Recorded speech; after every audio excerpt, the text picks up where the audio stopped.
PFI वर केंद्र सरकारने बंदी घातलेली आहे। असं आहे की सातत्याने PFIच्या संदर्भात वेगवेगळ्या प्रकारचे इनपुट्स हे सगळ्याच केंद्र सरकार आणि राज्य सरकारच्या एजन्सीजला मिळत होते।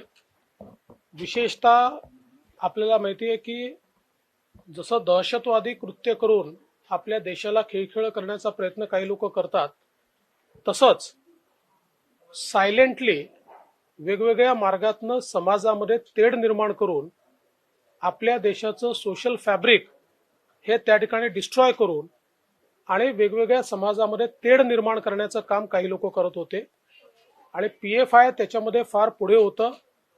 व्हायलन्स कसा होईल याकरता बीजारोपण करायचं, त्याकरता पैसा खर्च करायचा, त्याकरता वेगवेगळे नरेटिव्ह तयार करायचे आणि त्याच्यानंतर व्हायलन्स घडवून आणायचा, अशा अनेक घटना या PFIनी केल्याच्या लक्षात आल्या। विशेषतः सर्वात पहिल्यांदा केरळ सरकारने ही मागणी केली की PFI वर बंदी घातली पाहिजे। त्यानंतर वेगवेगळ्या सरकारनी या संदर्भात केंद्र सरकारशी पाठपुरावा केला आणि इतक्या मोठ्या प्रमाणात हे सगळे पुरावे उपलब्ध आहेत। आपल्याला कल्पना आहे मागच्या काळामध्ये महाराष्ट्रामध्येही कुठेतरी नॉर्थ ईस्टला मशिदी तोडल्या असा खोटा प्रचार करून आपल्याकडे मोर्चे काढण्यात आले आणि मोठ्या प्रमाणात अमरावती सारख्या शहरांमध्ये आपण बघितलं असेल तर तोडफोड करण्यात आली, ज्याचा कुठलाही संबंध अशा प्रकारे कुठे मशिदी तोडल्या गेल्या नव्हत्या। त्याचे जे क्रिएटिव्ह होते ते बांगलादेश मधले होते, ते वेगवेगळ्या देशातले होते आणि अशा प्रकारचं हे सातत्याने कृत्य हे PFIच्या माध्यमातून चाललं होतं आणि याकरता त्यांनी काही फायनान्सिंग मॉडेल्सही तयार केले होते। विशेषतः खूप मोठ्या प्रमाणात अकाउंट्स उघडायचे आणि त्या अकाउंटमध्ये थोडा थोडा पैसा आणायचा जेणेकरून कोणाच्या लक्षात येणार नाही, अशा अनेक बाबी त्यांनी केलेल्या आहेत। या सगळ्या गोष्टींचे पुरावे आता या ठिकाणी उपलब्ध आहेत। आता केंद्र सरकारने बंदी घातली आहे। प्रत्येक राज्याला आता त्या ठिकाणी कारवाई करण्याच्या संदर्भातलं नोटिफिकेशन जे आहे ते जारी करायचं आहे। महाराष्ट्रातही आम्ही त्या संदर्भातली कारवाई करू। आम्ही PFI आणि त्याच्याशी संबंधित ज्या 6 संघटना आहेत ज्यांच्यावर बंदी घातलेली आहे त्याच्यावर पूर्णपणे त्यांना त्या ठिकाणी बंद करण्याची कारवाई केली जाईल। देखील PFIच्या निशाण्यावर होते अशी देखील माहिती होती, काही थ्रेट होता काही लोकांना। अनेक गोष्टी PFI हा एक सायलेंट किलर होता। त्यांनी म्हणजे शेवटी ज्यावेळेस असं लक्षात आलं की आपली आर्मी आणि इंटेलिजन्स हे आता इतकं अलर्ट झालंय की बॉम्बिंग करणं किंवा थेट दहशतवादी ऍक्टिव्हिटी करणं हे कठीण आहे, अशा वेळी देशविघातक तत्वांनी ही एक नवीन पद्धत शोधून काढली की एक मानवी चेहरा दाखवायचा समोर आणि त्याच्या पाठीमागे लपून हे सगळं करायचं। आणि सिमीला जेव्हापासून बंदी घालण्यात आली, पोस्ट सिमी काही लोक एकत्रित झाले आणि मग हळूहळू त्यांनी PFI सारख्या वेगवेगळ्या संघटना काढल्या आणि त्यातनं अशा प्रकारची कृत्य त्या ठिकाणी सुरू केली आणि त्याच्यामध्ये अनेक म्हणजे काही लोक त्यांच्या हिटलिस्टवर होते, काही टार्गेटवर होते, काही लोकांवर हल्ले करण्याचं त्या ठिकाणी षडयंत्र देखील होतं। त्यामुळे अशा अनेक गोष्टी त्या ठिकाणी होत्या। मला असं वाटतं की आता या सगळ्या गोष्टी बाहेर येतील। ऑपरेशन सुरू आहे, त्यामध्ये जवळपास आता दुसऱ्या टप्प्यात 170 जणांना आतापर्यंत ताब्यात घेण्यात आलंय। त्यामध्ये महाराष्ट्रात पण अनेक ठिकाणी औरंगाबाद असेल, ठाणे असेल, नवी मुंबई असेल याचा भाग आहे।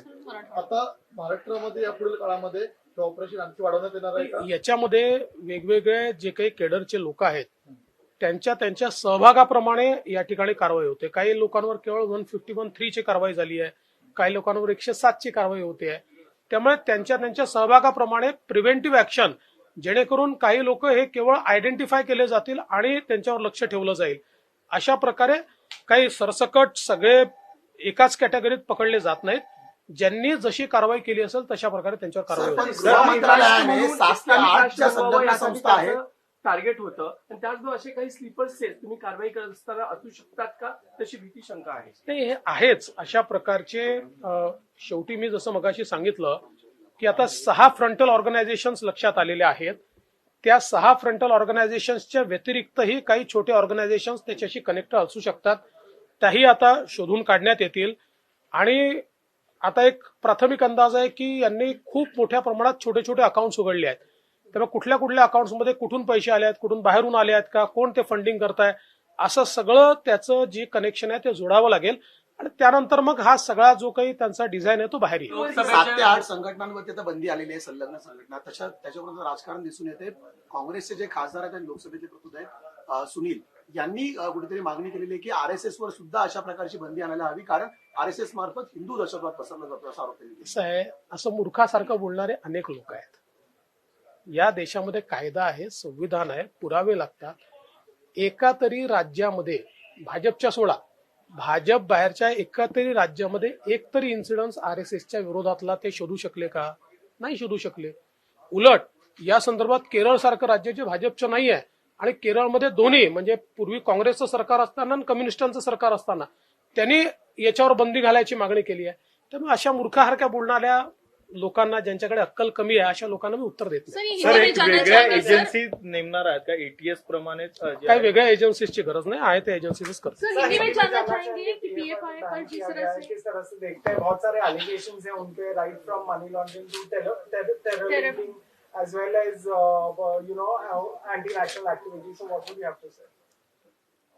पीएफआई के संदर्भ में केंद्र सरकार ने पीएफआई और उनके साथ साथ 6 और उनकी फ्रंटल ऑर्गेनाइजेशंस को बैन करने के संदर्भ में अभी एक नोटिफिकेशन निकाला है. ये नोटिफिकेशन राज्यों को भी अधिकारिता देता है.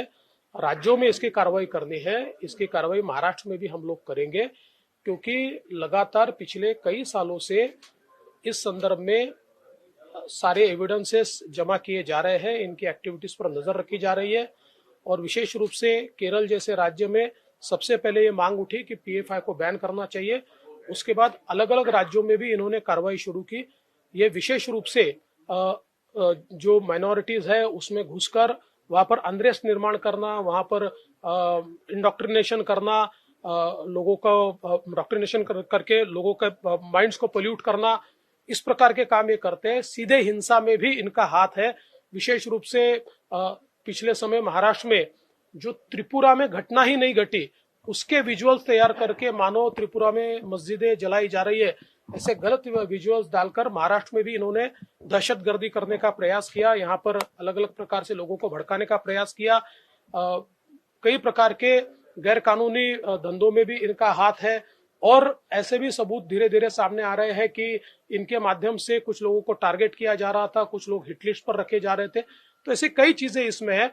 विशेष रूप से इन्होंने फंडिंग की भी अपनी व्यवस्था की है. छोटे छोटे अकाउंट निकालकर उसके माध्यम से किसी के ध्यान में ना आए इस प्रकार से ये टेरर फंडिंग कर रहे थे. ऐसी कई चीजें बाहर आई है. तो ये सारी चीजों के ऊपर अब आने वाले दिनों में हम लोग कार्रवाई करेंगे. राज्य सरकार का गृह विभाग इस पूरे मामले को किस तरह से, क्योंकि 6 और संगठनाएं भी इनसे जुड़ी है. ऐसा है कि इनकी जो सारी संगठनाएं हैं, इससे ज्यादा भी संगठनाएं है या नहीं है, इसकी भी तफ्तीश की जाएगी और सब पे कार्रवाई की जाएगी.